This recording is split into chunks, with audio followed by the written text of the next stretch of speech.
Olá, olá, meus amigos, sejam todos muito bem-vindos. Eu sou o professor Stanley Costa, professor de Direito Civil e Processo Civil, aqui do nosso Projeto OAB, o projeto que vai te acompanhar até a sua aprovação. Uma proposta diferente de estudo, dividida em três partes, num ciclo de aprendizagem, leitura, anotação, marcação da nossa fonte única de estudo, que é a sua apostila, audiovisual, que é a nossa videoaula, e, por fim, a resolução das questões para colocar em prática aquilo que foi estudado. Esse é o nosso ciclo de estudo que você vai encontrar em cada um dos encontros disponibilizados no nosso projeto OAB. Ok? E essa é a nossa primeira aula de processo civil.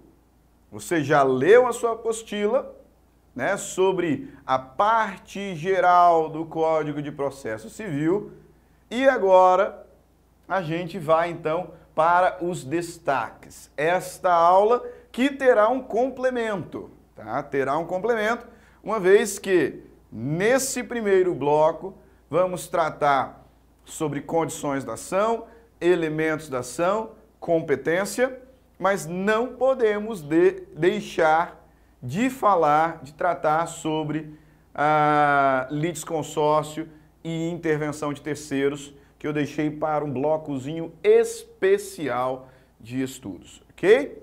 Então vamos lá, sem delongas, começar a nossa primeira aula de processo civil.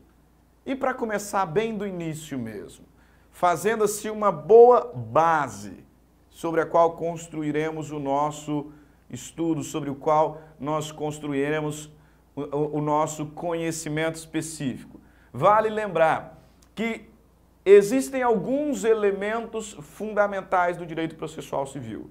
E são eles: a jurisdição, que é o poder, dever do Estado de dizer e impor o direito, juris dicere; a ação, que nesse momento, lato sensu, em sentido amplo, vamos considerar como o direito de acessar a justiça; a exceção, que está relacionada ao direito de defesa, exceção no sentido processual significa defesa; e o processo, que é doutrinariamente conceituado como instrumento da jurisdição. É nesse sentido que nós falamos sobre a relação triangular do processo. Nós temos aqui a figura de um juiz como representante do Estado no exercício da jurisdição, um autor, estou aqui pensando num processo de conhecimento, um autor, que como regra quem exerce o direito de ação, e um réu, que é como regra quem exercerá a exceção. Lembrando que o réu pode também exercer a ação quando ele reconvém, ou seja, quando ele, ao responder a inicial, apresentar sua reconvenção na contestação. E o que une todos esses sujeitos é o processo. Processo como instrumento da jurisdição, como instrumento que estabelece a relação triangular processual entre autor, juiz, réu, autor. Ok? Beleza. Nesse sentido, feita essa introduçãozinha básica, partimos agora ao entendimento do que é ação. Eu disse que a ação, numa concepção ampla, ela é conceituada como sendo o próprio direito de acessar ao judiciário. Só que nós, em verdade, assumimos um entendimento restrito. Ação num sentido estrito, ou seja, ação de um ponto de vista stricto sensu, ela não é apenas o direito de acessar ao judiciário. Ela é o direito de receber do judiciário uma resposta de mérito. Isso a gente extrai da famosa teoria eclética de Enrico Túlio Lieberman. Teoria eclética de Lieberman. Ação enquanto um direito subjetivo, público, de receber do judiciário uma resposta de mérito. Notem, não é apenas o direito de acessar o judiciário e dele receber uma resposta. Não, é o direito ao recebimento de uma resposta de mérito.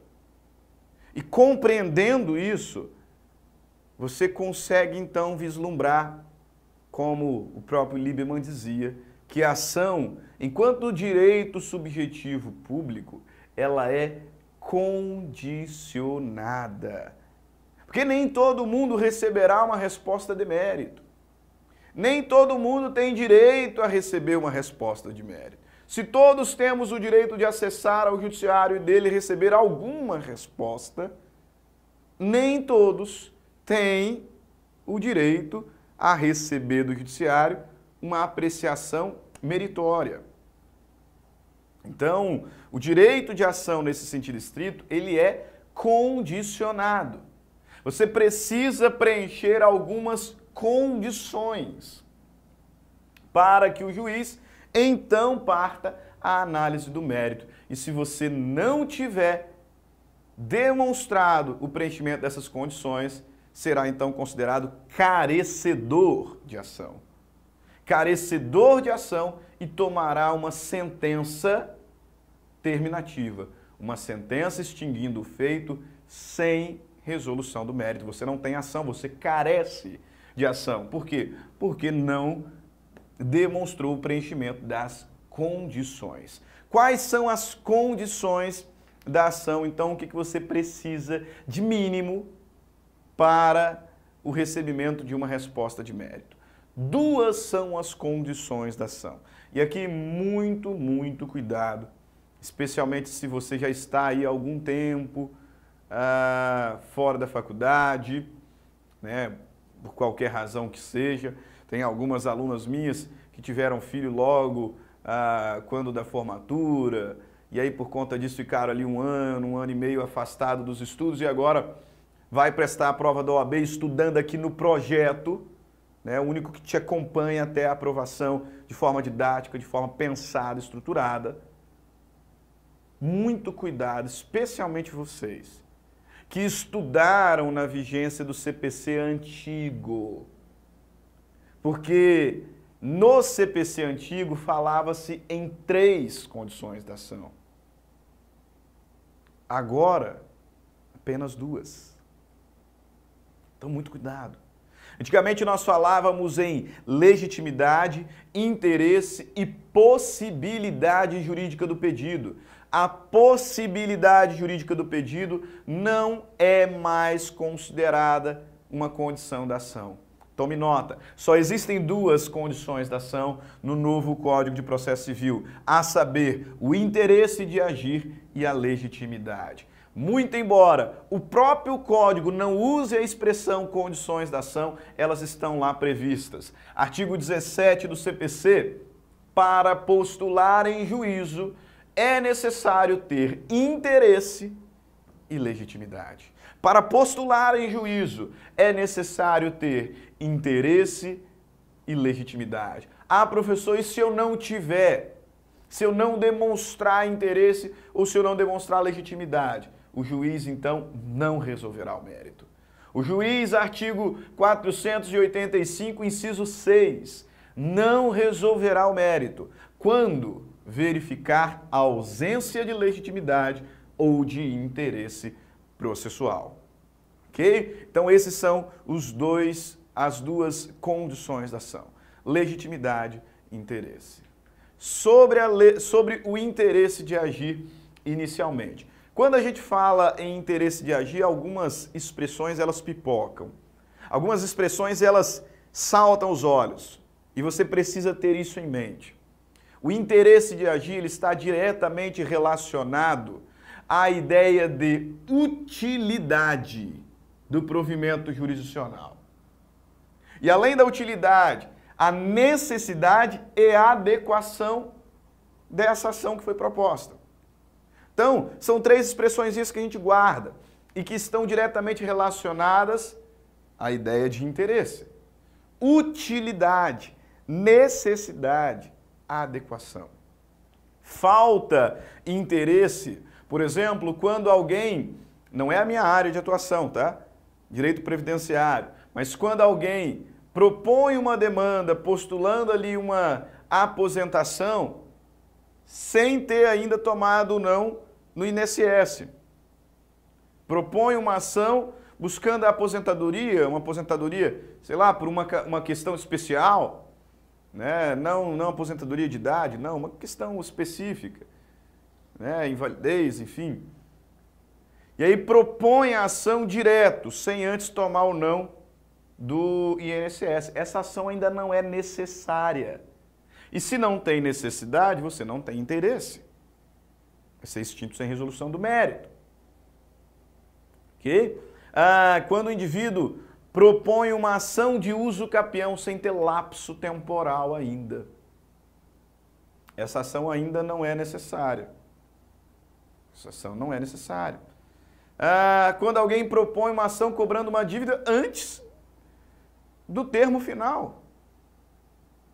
Ainda não é necessário, consequentemente não é útil. Falta-lhe interesse de agir. Falta-lhe interesse de agir. E a segunda condição, essa a gente tem que tomar um pouco mais de cuidado. Legitimidade. Legitimidade. Por que a gente tem que tomar mais cuidado com a legitimidade? Porque fala-se em duas espécies de legitimidade. A regra geral, que é a legitimidade ordinária. Será considerado legitimado aquele que postular em nome próprio interesse próprio. Aí você demonstrou legitimidade. Ok? Interesse está relacionado à utilidade, necessidade e adequação. Foi. Legitimidade. Você está ajuizando uma ação na condição de autor. Você está postulando em nome próprio, interesse próprio. Então você é parte legítima. Você é parte legítima. Agora, você está postulando o direito de uma outra pessoa, então você é ilegitimado. Na regra geral, ilegitimado. Legitimidade ordinária. Está relacionado à postulação em nome próprio de interesses próprios. Isso porque o Código de Processo Civil, no artigo 18, ele diz, em sua primeira parte, que ninguém poderá pleitear direito alheio em nome próprio. Porque senão será considerado ilegitimado. Ninguém poderá postular, pleitear direito alheio em nome próprio. Ok? Regra geral. Legitimidade ordinária. Só que existe uma exceção à regra, que é a da legitimidade extraordinária, que encontramos no final do texto legal, quando o legislador diz, salvo quando autorizado pelo ordenamento jurídico. Então, é até um errinho aqui técnico no texto, né? Ninguém poderá pleitear direito alheio em nome próprio, porque a regra é da legitimidade ordinária. Salvo, opa, então não é ninguém, né? Tem alguém. Salvo quando autorizado pelo ordenamento jurídico. Legitimidade extraordinária. Quando o ordenamento jurídico admitir, quando o ordenamento jurídico permitir, poderá a pessoa, em nome próprio, postular direito alheio. É o que acontece no âmbito do direito trabalhista, na atuação dos sindicatos, é o que acontece também em várias demandas propostas pelo Ministério Público, em legitimidade extraordinária, né? Em legitimidade extraordinária, postula ali o direito de um menor, por exemplo, alimentos, enfim, legitimidade extraordinária. É o que acontece também no contexto condominial, extraordinária concorrente. Né? Eu e meus 3 irmãos temos um imóvel, alguém está aqui, invadiu o imóvel, enfim, e eu vou ajuizar uma ação discutindo direito de propriedade, porque nós somos condôminos. E eu posso sozinho propor essa ação. Por quê? Porque o legislador me autoriza. Então eu estou postulando o meu direito? Sim, mas eu estou postulando também o direito dos meus irmãos. Então podemos aqui também citar como um exemplo de legitimidade extraordinária.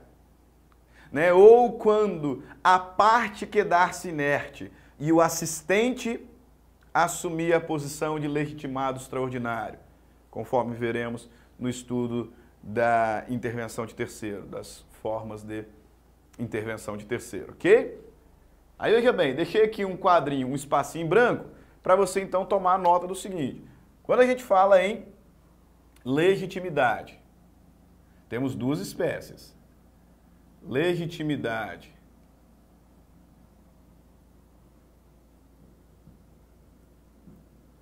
ordinária, que é a regra.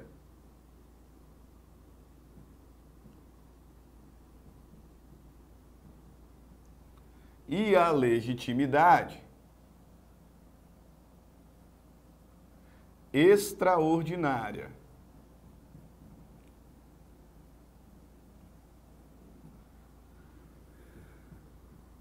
Extraordinária.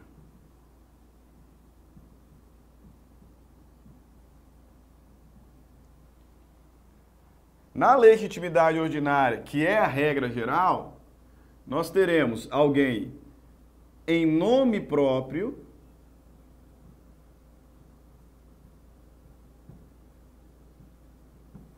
postulando interesse próprio, direito próprio.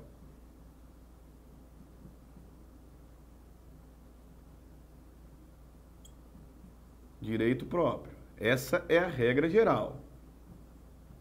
Ninguém pode, em nome próprio, postular direito alheio. Então, será considerado legitimado aquele que estiver em nome próprio, postulando direito próprio. Salvo quando o ordenamento jurídico autorizar. Então, legitimidade extraordinária. Quando o ordenamento jurídico autorizar que alguém em nome próprio postule direito alheio.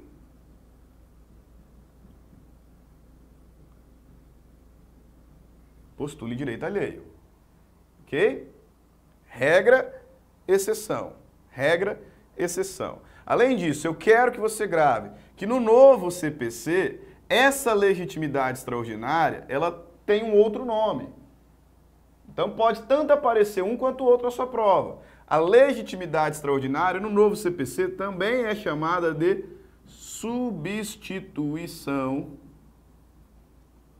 processual. Substituição processual. Legitimidade extraordinária é também chamada substituição processual. E aí por que eu faço esse destaque que entendo ser importantíssimo? Para que você grave que substituição processual não se confunde com sucessão processual. Sucessão processual é outra história. Outra história. Substituição processual é legitimidade extraordinária. Alguém que atua em nome próprio por direito alheio porque o legislador expressamente autoriza, porque o ordenamento jurídico permite. Sucessão processual é a troca de partes. Por exemplo, em razão da morte. Meu pai falece e, num processo em que ele era autor, eu me torno autor. Sucessão processual. Meu pai saiu, eu entro no processo. Em direito próprio, em interesse próprio, em nome próprio. Ok? Sucessão processual, troca. Substituição processual, não. Legitimidade extraordinária. Nome próprio, direito alheio. Ok? Vamos aqui para o texto da lei, porque processo civil cai muito texto da lei. Cai muito texto da lei. Então, notem lá, artigo 18 agora, completo, né? Artigo 18, na sua completude, note, ninguém poderá pleitear em nome próprio, ninguém poderá pleitear direito alheio em nome próprio, salvo quando autorizado pelo ordenamento jurídico. Havendo substituição processual, portanto, legitimidade extraordinária, o substituído poderá intervir como assistente litisconsorcial. Ok? Beleza. Então, quais são os elementos da ação? Os elementos da ação são legitimidade e interesse. Errou. Errou. Isso é condição da ação. As condições da ação, que são pressupostos para a apreciação do mérito.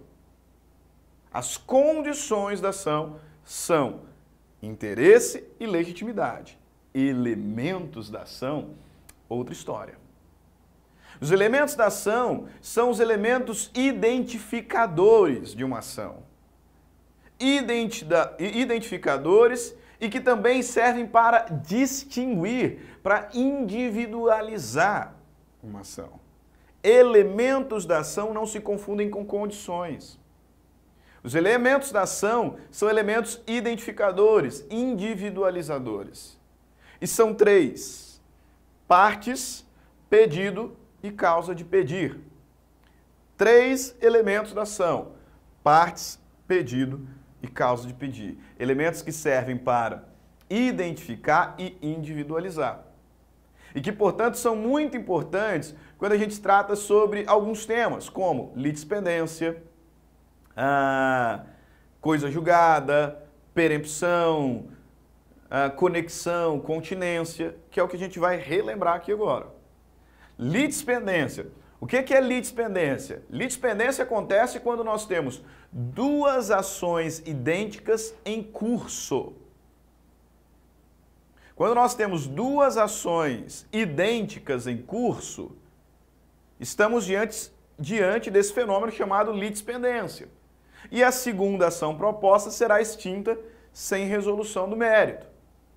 Professor, como é que eu sei que elas são idênticas? Tem as mesmas partes, o mesmo pedido e a mesma causa de pedir. Idênticas. Coisa julgada. Acontece quando, depois do trânsito em julgado de uma decisão que colocou fim a determinada ação, uma outra ação idêntica é proposta. Então, nós já tivemos uma ação com as mesmas partes, com esse mesmo pedido, com essa mesma causa de pedir, que já foi julgada e a decisão transitou em julgado. Aí uma nova ação é proposta, idêntica, com os mesmos elementos, parte, pedido, causa de pedir, coisa julgada. Essa segunda ação será extinta sem resolução do mérito. E a perempção, professor? Perempção, esse nome feio. Perempção acontece quando o indivíduo, por 3 vezes, deu causa à extinção do processo sem resolução do mérito por abandono. Então eu propus a demanda e abandonei o processo. O processo foi extinto sem resolução do mérito por abandono. Posso propor de novo? Posso, com as mesmas partes, mesmo pedido e mesma causa de pedir, porque não houve resolução do mérito. Se não teve resolução do mérito, não faz coisa julgada. Não faz coisa julgada material. Então, houve a propositura da demanda, o autor abandonou e ela foi extinta, sem resolução do mérito. Aí, o autor foi lá e propôs de novo. Abandonou, extinta, sem resolução do mérito. Ele foi lá e propôs mais uma vez. Extinta, por abandono, sem resolução do mérito. Foi e propôs uma 4ª vez. Agora chega. Agora chega. Perempção. Perempção. A perempção, ela acontece, é uma espécie de sanção, né? Que acontece quando o indivíduo, por 3 vezes consecutivas, propôs a mesma ação e deu causa à sua extinção por abandono. Tudo isso está na lei. Olha lá, ó. Artigo 337. Incumbe ao réu, antes de discutir o mérito, alegar perempção, litispendência, coisa julgada. Parágrafo 1º. Verifica-se a litispendência ou a coisa julgada quando se reproduz ação anteriormente ajuizada. Como assim ação anteriormente ajuizada, professor? Parágrafo 2º. Uma ação é idêntica à outra quando possui as mesmas partes, a mesma causa de pedir e o mesmo pedido. Nesse contexto, parágrafo 3º, a litispendência, quando se repete a ação que está em curso. Parágrafo 4º, a coisa julgada, quando se repete a ação que já foi decidida por decisão transitada em julgado. Artigo 485, o juiz não resolverá o mérito quando reconhecer a existência de perempção, litispendência ou coisa julgada. Ah, professor, mas ficou faltando falar da perempção. Aonde que a perempção está na lei? 486, parágrafo 3º.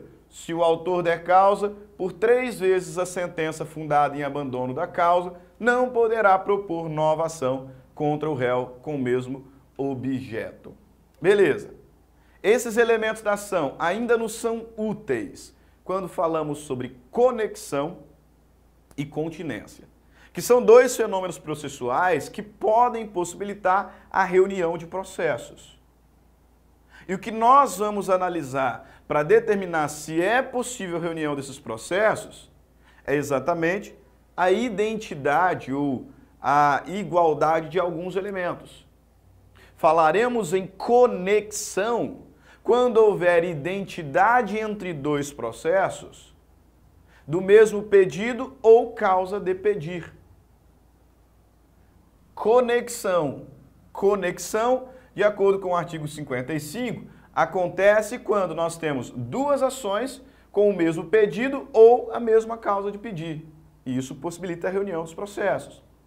Artigo 55, reputam-se conexas 2 ou mais ações, quando lhes for comum o pedido ou a causa de pedir.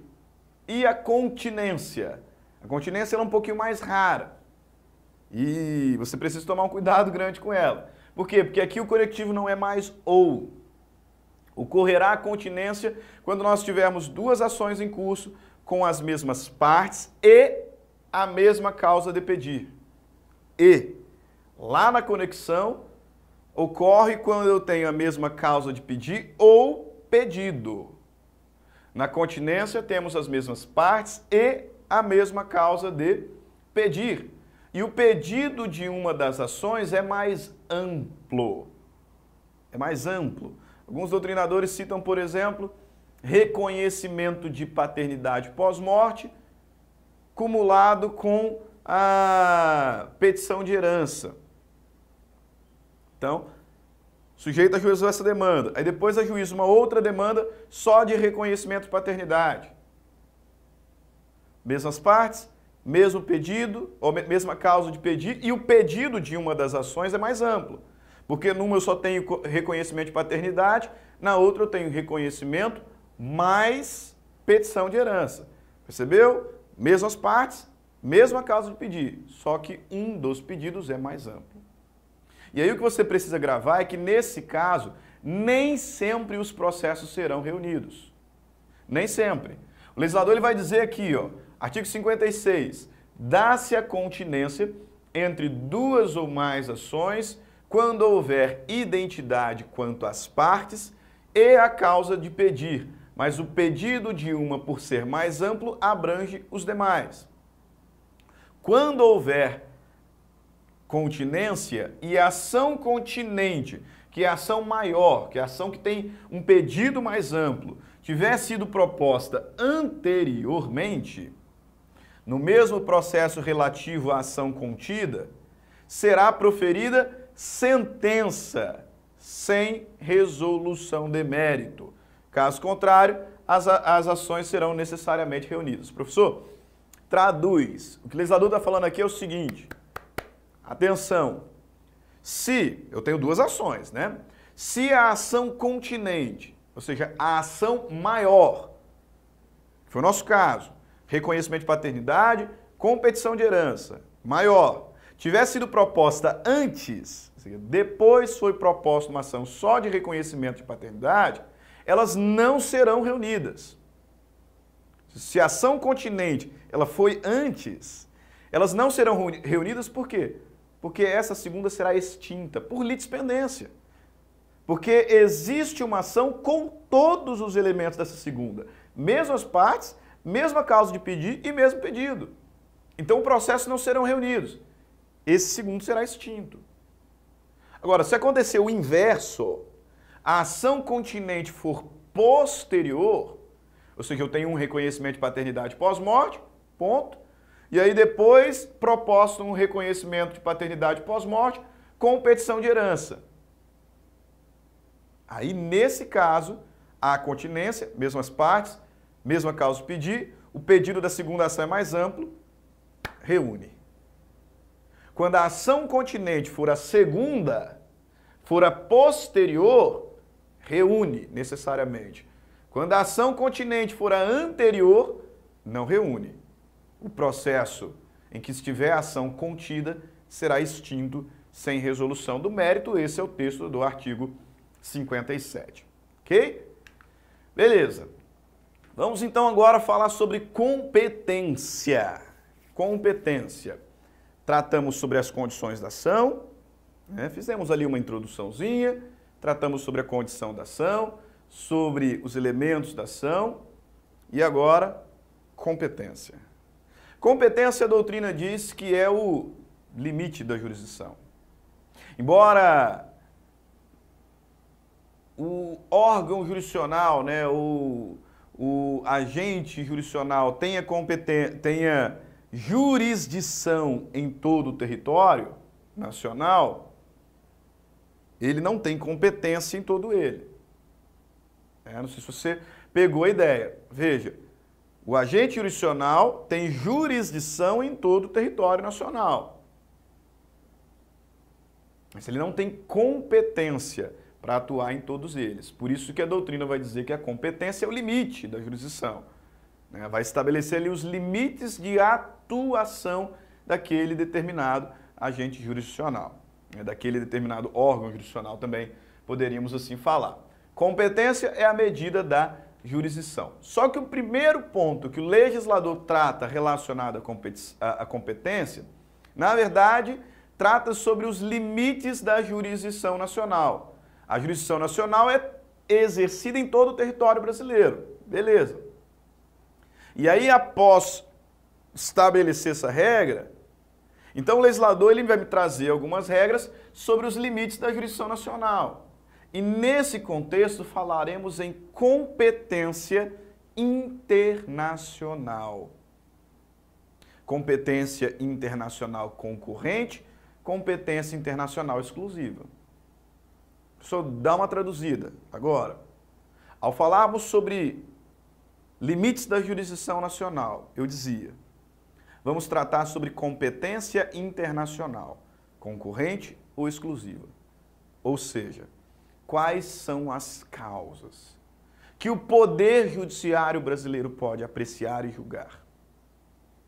E nesse contexto, quais são as causas que tanto o Poder Judiciário brasileiro pode apreciar e julgar, como um Poder Judiciário de outro país? Competência concorrente. Tanto o Poder Judiciário brasileiro pode apreciar e julgar, quanto um Poder Judiciário estrangeiro. Por isso, competência concorrente. E a decisão proferida lá fora pode aqui ser executada, desde que passe por uma homologação de decisão judicial estrangeira. Competência concorrente. E quais são as causas que somente o Poder Judiciário brasileiro pode apreciar? Competência exclusiva. Perfeito? Limites da jurisdição nacional. Competência internacional concorrente. Tanto o Brasil quanto o Estado estrangeiro pode apreciar. Competência internacional exclusiva. Só o Brasil, só o Poder Judiciário brasileiro pode fazer essa apreciação. Então, competência concorrente. As demandas de competência concorrente podem ser propostas, conhecidas e julgadas no Brasil, porém, se forem julgadas por um órgão jurisdicional de Estado estrangeiro, essa decisão pode ser eficaz aqui, se for homologada. Então, no cenário de competência concorrente, a ação pode ser julgada fora do Brasil e a decisão prolatada no estrangeiro ser aqui executada, ser aqui cumprida.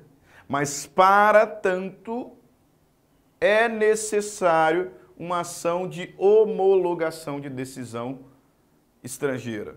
Uma ação de homologação de sentença estrangeira, por exemplo. Qual é o órgão jurisdicional competente? Muito cuidado. Qual é o órgão jurisdicional competente? STJ.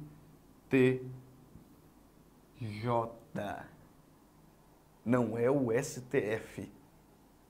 Cuidado com isso. O órgão jurisdicional competente para julgar a ação de homologação de decisão judicial estrangeira é o Superior Tribunal de Justiça. conforme dispõe o CPC no artigo 960 e conforme também dispõe a Constituição Federal. Vejamos. Constituição Federal, artigo 105.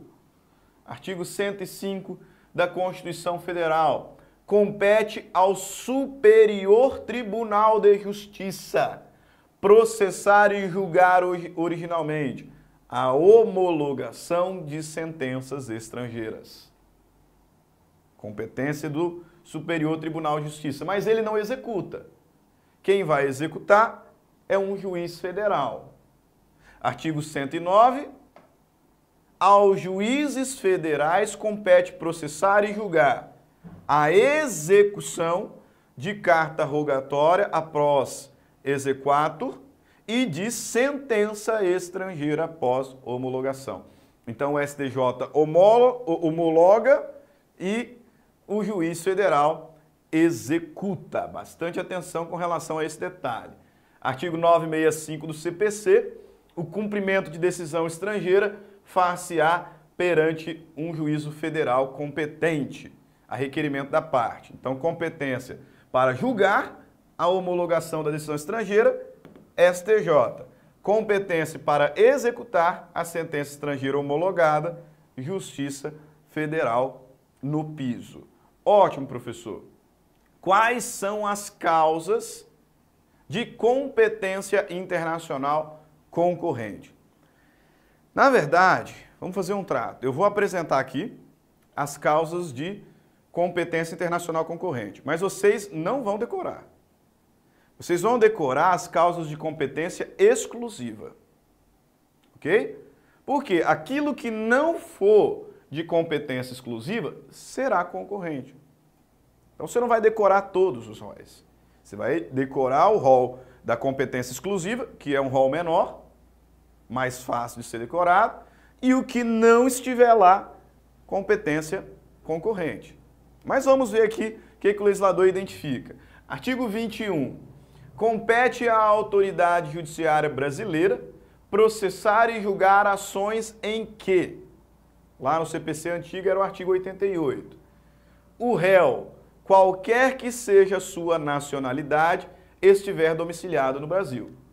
Então, se o réu está domiciliado no Brasil, o Brasil pode julgar. Só que, a priori, um outro poder judiciário também poderia. Quando no Brasil tiver de ser cumprida a obrigação. Então, imagina um contrato cuja prestação deva ser cumprida no Brasil. Então, o Poder Judiciário brasileiro tem competência para apreciar eventuais conflitos decorrentes desse contrato. Só que, a priori, o poder estrangeiro também poderia. Né? No Brasil tiver de ser cumprida a obrigação. Quando o fundamento seja fato ocorrido ou ato praticado no Brasil. Responsabilidade civil, por exemplo. Vem um estrangeiro que não é domiciliado aqui, mas no Brasil ele comete um ato ilícito. E agora a vítima vai ajuizar uma ação indenizatória. Não quero saber se é crime ou não, porque isso não nos interessa. Vai ajuizar uma ação indenizatória. Essa ação pode ser proposta aqui. Mesmo que o agente, causador do dano, não seja brasileiro e não esteja aqui domiciliado. Só que, a princípio, poderia também ser julgado fora do Brasil, porque é competência concorrente. Além disso, artigo 22. Compete ainda à autoridade judiciária brasileira processar e julgar as ações. Essa não tinha correspondência no antigo CPC. De alimentos. Essa aqui, quando cai em prova, o pessoal erra. Porque o pessoal fala assim, alimentos.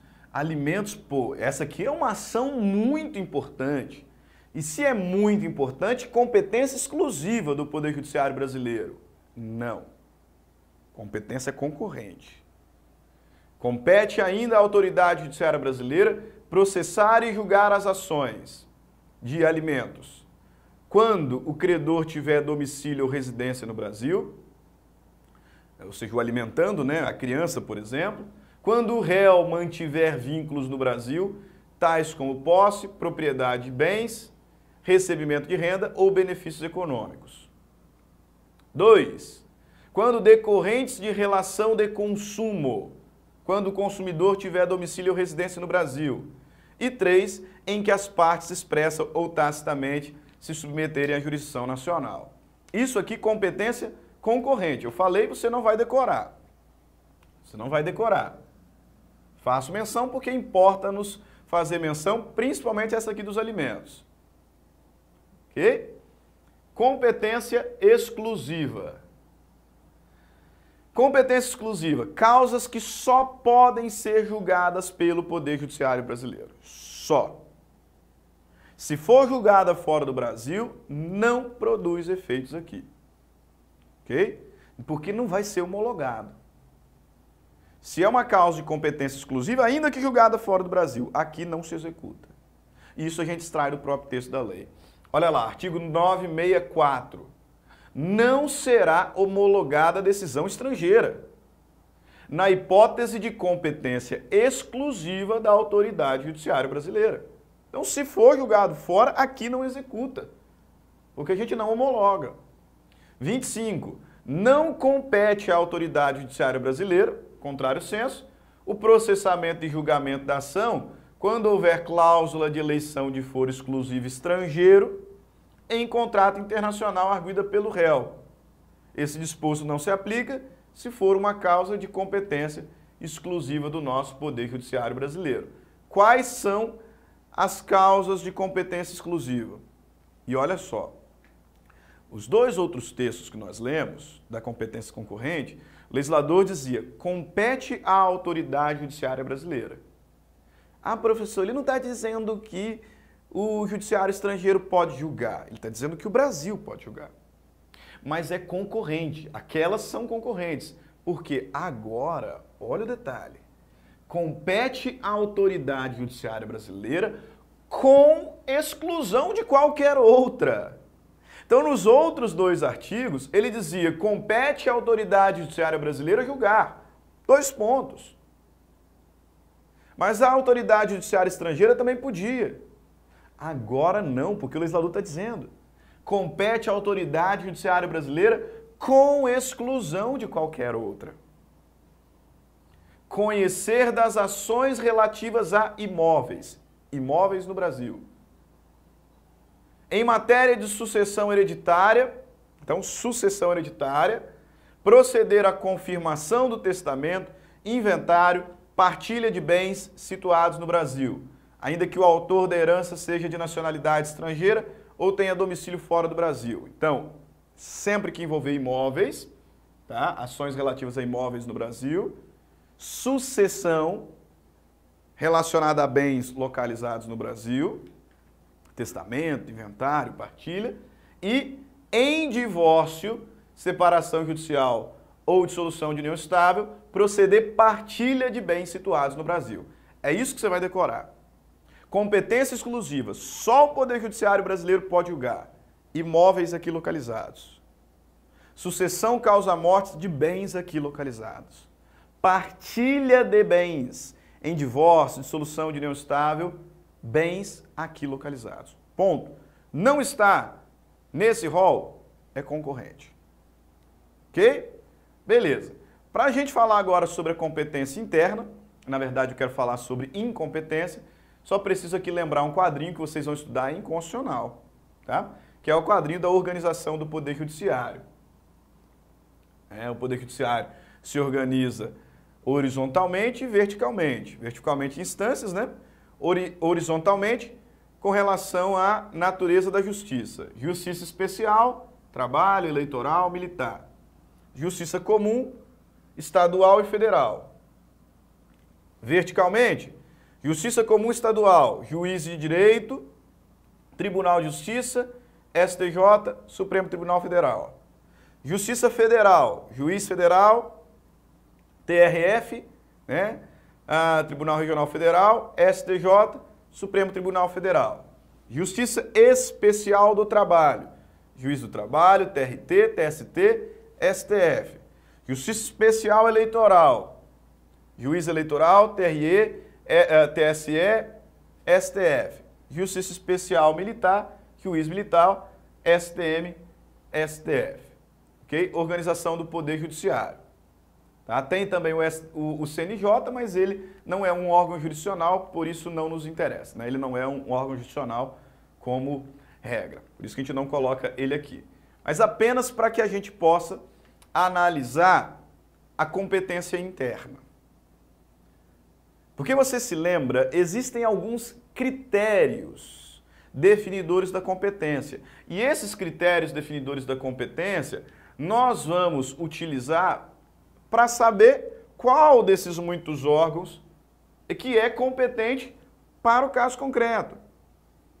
Então, nesse contexto, a gente vai falar em competência quanto à matéria, competência quanto à pessoa, quanto à função, quanto ao território e valor da causa, que são os 5 critérios definidores da competência. Matéria, pessoa, função, território, valor da causa. E aí, considerando isso, eu vou ver, opa, essa ação eu preciso distribuir na primeira instância da Justiça Comum Estadual. Não, essa ação eu tenho que distribuir na Justiça do Trabalho, por conta da matéria ali analisada. Ah, por conta da pessoa, essa ação já começa no Tribunal de Justiça. Por conta da pessoa, essa ação começa no STF.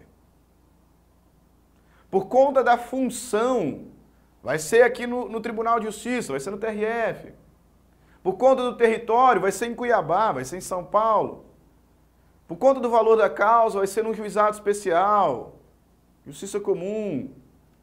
Enfim, critérios definidores da competência. Se você erra ao delimitar a competência com base nesses critérios, o juiz, então, ele será considerado incompetente. Incompetente. Se ao delimitar a competência com base nesses 5 critérios, matéria, pessoa, função, território, valor da causa, o juiz será considerado incompetente, o juízo. E agora, muita atenção para a gente fechar a aula. Muita atenção. Nós temos 2 graus de incompetência. Incompetência absoluta, incompetência relativa. Isso despenca em prova. Tudo para chegarmos aqui. Despenca em prova. Quando que o juízo ele é incompetente absoluto? Quando ele é incompetente relativo. E quais são as consequências da incompetência absoluta, da incompetência relativa? Você falhou ao definir a competência para a ação que propôs na hora de delimitar os 5 critérios. Matéria, pessoa, função, território, valor da causa. Errou. O juízo é incompetente, absoluta ou relativamente. Qual é a diferença? Quais são as consequências? Incompetência absoluta, norma de interesse público. Incompetência relativa, interesse particular. Por conta disso, a incompetência absoluta deve ser declarada de ofício pelo juiz. O juiz recebeu a inicial, percebeu que é absolutamente incompetente, ponto. Declara de ofício. Incompetência relativa, não pode. A ação foi proposta, o juiz percebeu que é relativamente incompetente. Fica quieto. Quietinho, quietinho, quietinho, juiz. Não pode ser declarada de ofício. Tanto a incompetência absoluta quanto a relativa no novo CPC são arguidas na contestação. São arguidas na contestação. Só que a absoluta está sujeita à preclusão, o que significa dizer que, ou melhor, a incompetência absoluta não está sujeita à preclusão. O que significa dizer que, se você, réu, não alegar a incompetência absoluta na contestação, pode alegar depois. Incompetência absoluta, matéria de ordem pública. O juiz pode declarar de ofício, na verdade ele deve declarar de ofício, deve ser arguida na contestação, mas não preclui. Então você pode discutir a qualquer momento. Incompetência relativa, interesse particular, o juiz não pode declarar de ofício, você tem que arguir na contestação e, se não fizer, não pode mais alegar. A incompetência relativa só pode ser arguida na contestação. Ela está sujeita à preclusão, de modo que se você não alegar em contestação, prorroga-se a competência do juízo.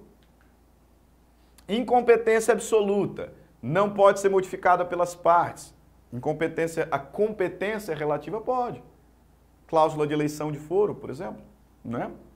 Incompetência relativa pode ser objeto de ação rescisória, né? A decisão proferida por um juiz absolutamente incompetente. Incompetência relativa não. Até porque, se o réu não alegar em contestação, a incompetência relativa não pode mais ser arguida, né? Prorroga-se a competência do juízo que recebeu inicialmente a demanda. Professor, como eu sei se é causa de incompetência absoluta ou relativa? Último quadrinho para fechar aqui a nossa aula. Quando o erro que a pessoa cometeu foi em relação à matéria, o juízo é absolutamente incompetente. Então eu mandei para a Justiça do Trabalho uma ação que deveria ser proposta na Justiça Civil, na Justiça Comum Estadual, né, numa vara civil. Então eu errei quanto à matéria, incompetente absolutamente. Da mesma forma, pessoa e função. Critério material, pessoal e funcional. Se errar, absolutamente incompetente o juízo. Então foi para a Justiça do Trabalho, quando deveria estar numa vara civil, incompetente absolutamente. Era uma pessoa que deveria ser demandada já no tribunal e está sendo demandada no piso, incompetente absolutamente. Deveria ir para a fazenda pública por conta da pessoa e foi para uma vara civil, incompetente absolutamente. Ou uma ação que deveria ser apreciada por um órgão especial dentro do Tribunal de Justiça ou pelo Pleno, como é o caso do IRDR, e essa ação foi proposta no piso. A função está errada. Do piso não tem competência funcional para apreciar essa demanda. Então, incompetência absoluta. Matéria, pessoa e função. Se o erro for contra o território ou o valor da causa, normalmente é relativa. Principalmente território. Eu propus em Cuiabá uma ação que deveria ter sido proposta em Rondonópolis. Se o réu não alegar na sua contestação, já era. Critério territorial, critério de competência relativa. Regra geral. Valor da causa, até 40 salários mínimos, juizado especial, mas eu quero ir para a Justiça Comum. Então, vá. Regra geral, valor da causa, competência relativa. Matéria, pessoa, função, absoluta. Território, valor da causa, relativa, mas alto lá. Territorial, regra geral, competência relativa. Tem uma exceção prevista no Código. Lá no artigo 47, parágrafo 2º, ação possessória imobiliária. Ação possessória imobiliária, competência territorial absoluta do foro de situação do imóvel. Tá? Agora, com exceção aqui do artigo 47, relativa. Cuidado. Ação possessória imobiliária, competência absoluta do foro de situação da coisa. Perfeito? E com relação ao valor da causa, na verdade fala-se que é competência relativa, mas pode ser absoluta.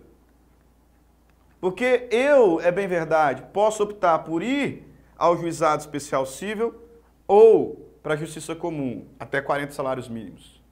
Mas no JEF, por exemplo, no Juizado Especial Federal, até 60 salários mínimos, eu tenho que ir para o JEF. Então a competência é absoluta. Cuidado, portanto, com essas exceçõezinhas e a gente fecha a aula aqui com alguns artigos de lei a serem destacados. Artigo 62, a competência determinada em razão da matéria, pessoa ou função é inderrogável por convenção das partes. Matéria, pessoa ou função. Inderrogável por convenção das partes. Por quê? Competência absoluta. as partes podem modificar a competência em razão do valor da causa ou território. Por quê? Regra geral, relativa. Lembrando, valor da causa, GEF e GEFAS, obrigatoriamente eu tenho que ir para o Juizado Especial Federal da Fazenda Pública. Território, ação possessória imobiliária, competência absoluta, mas regra geral, relativa, por isso as partes podem modificar. Artigo 64. A incompetência absoluta ou relativa será alegada como questão preliminar de contestação. 64, parágrafo 1º, incompetência absoluta pode ser alegada em qualquer tempo, grau de jurisdição e deve ser declarada de ofício pelo juiz. Parágrafo 2º, após a manifestação da parte contrária, o juiz decidirá imediatamente a alegação de incompetência. E parágrafo 3º, caso a alegação de incompetência seja acolhida, os autos serão remetidos ao juízo competente. E com isso, a gente acaba a primeira aula de processo civil. Falamos sobre introdução ao processo civil, condições da ação, elementos da ação, limites da jurisdição nacional e incompetência absoluta e relativa, ok? Grande abraço, fiquem com Deus e até mais. Tchau, tchau.